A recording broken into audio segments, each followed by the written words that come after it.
কিতাবে আছে সত্য কাহিনী, সাহাবাদের কাহিনী সত্যই। মাবিয়া রাদিয়াল্লাহু তাআলা আনহু একদিন তাহাজ্জুদ করতে পারেন নাই, সকালে উঠে এমন কান্না দিছেন, এমন কাঁদা কাচ্ছেন,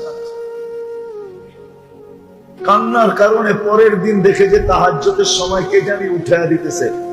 বলছে তুমি কে? তা আমি শয়তান। তুমি আর তাহাজ্জুদের মিল কি? মিল কোথায়?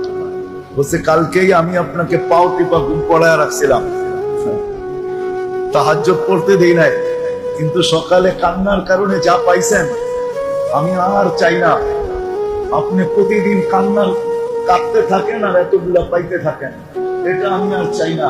এই জন্য দায়িত্ব আমি নিছি, ডেলি আপনাকে উঠায় দিব, ডেলি কামান, এটাই ভালো। যৌবনের মূল্যায়ন,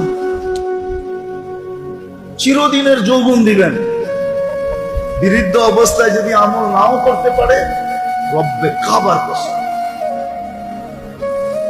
যৌবনের আমলের সওয়াব তার আমল নামায় প্রতিদিন ফেরেশতা লিখতে থাকবে।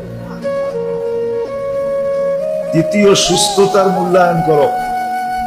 কি? সুস্থতার মূল্যায়ন করো। অসুস্থ হওয়ার আগে